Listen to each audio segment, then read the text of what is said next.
મારી નમુડિયાની મુડી મારો વગર ઢોકળાનો વકીલ મારી મેલડી તન મનાવું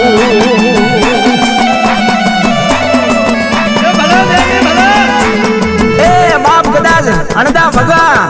કદાચ સાયલાનો રાજા તારી સંધણ ભેંસ વહી ગયો છે